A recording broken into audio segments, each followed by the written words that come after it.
वो कौन से 5 तरीके हैं जिनसे बीवी अपने शौहर को खुश रख सकती है? नंबर 1, शौहर की बात को अहमियत देना और उसका एहतराम करना। नंबर 2, शौहर के घर आने पर खुश दिली से इस्तकबाल करना। नंबर 3, शौहर के माल और राज की हिफाजत करना। नंबर 4, शौहर की पसंद का ख्याल रखना। और नंबर 5, दीनदारी और शुक्रगुजारी इख्तियार करना। अक्लमंद बीवी की 5 निशानियां कौन सी होती हैं? नंबर 1, अक्लमंद बीवी अपने शौहर के माल और इज्जत की हिफाजत करती है। नंबर 2, वो नरमी और शाइस्तगी से बात करती है। नंबर 3, वो दीनदार और नमाज की पाबंद होती है।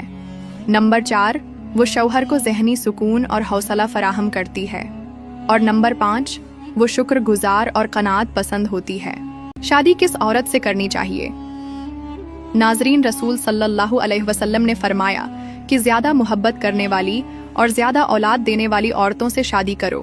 बेशक मैं बाकी उम्मतों पर तुम्हारी कसरत की वजह से फख्र करूंगा। लिहाजा नाजरीन, शादी उन औरतों से करनी चाहिए जो मर्द को ज़्यादा मोहब्बत दे सकें और ज़्यादा बच्चे पैदा करने की सलाहियत रखती हूँ। वो कौन से 5 काम हैं जिनसे आपके घर में खुशहाली आएगी? नंबर 1, हलाल रिज्क कमाना और सादगी इख्तियार करना। नंबर 2, मेहमानों की खिदमत करना। नंबर 3, खाना इकट्ठे बैठकर खाना। नंबर 4, रिज्क की तलाश में सुबह जल्दी निकलना। और नंबर 5, खरीदो फरोख्त में ईमानदारी से काम लेना। नाजरीन, ये 5 उसूल आपके घर में खुशहाली लाएंगे। अपने गुनाहों पर फख्र करने से क्या होता है? नाजरीन, रसूल सल्लल्लाहु अलैहि वसल्लम ने फरमाया कि मेरी उम्मत के सब लोग माफ किए जाएंगे सिवाय उनके जो एलानिया गुनाह करते हैं। लिहाजा नाजरीन, गुनाहों पर फख्र करना रूहानी जवाल का आगाज है। बंदा चाहे कितना ही गुनाहगार हो, अगर शर्मिंदा हो जाए तो अल्लाह माफ कर देता है, मगर जो नाफरमानी पर अकड़ जाए वो खुद को हलाकत में डाल देता है। अगर शादी के दौरान दुल्हा वफात पा जाए तो दुल्हन को क्या करना चाहिए? नाजरीन, अगर निकाह मुकम्मल हो चुका हो और उसी दौरान या कुछ देर बाद दुल्हा का इंतकाल हो जाए तो शरीयत की नज़र में वो निकाह दुरुस्त शुमार होता है, चाहे रुखसती न हुई हो। लिहाजा नाजरीन, दुल्हन को चाहिए कि वो इद्दत मुकम्मल एहतराम के साथ गुजारे और अल्लाह ताला से बेहतरी की दुआ करे। अगर रात को डरावने ख्वाब आएं तो क्या करना चाहिए? नाजरीन, अगर रात को बार बार डरावने ख्वाब आएं तो इसकी वजह जिन्नाती असर हो सकता है। शरीयत हमें सिखाती है कि डरावने ख्वाब शैतान की तरफ से होते हैं ताकि इंसान को खौफजदा किया जाए। इसीलिए रसूल सल्लल्लाहु अलैहि वसल्लम ने फरमाया कि जब कोई डरावना ख्वाब देखे तो अल्लाह की पनाह मांगे, बाएं तरफ 3 बार हल्की सी फूंक मारे, उस ख्वाब का किसी से जिक्र न करे और अगर मुमकिन हो तो उठकर सूरे फलक और सूरे नास पढ़ ले। क्या जादू से बचाव के लिए तावीज़ पहनना जायज़ है? नाजरीन, रसूल सल्लल्लाहु अलैहि वसल्लम ने फरमाया कि जिसने तावीज़ लटकाया उसने शिरक किया।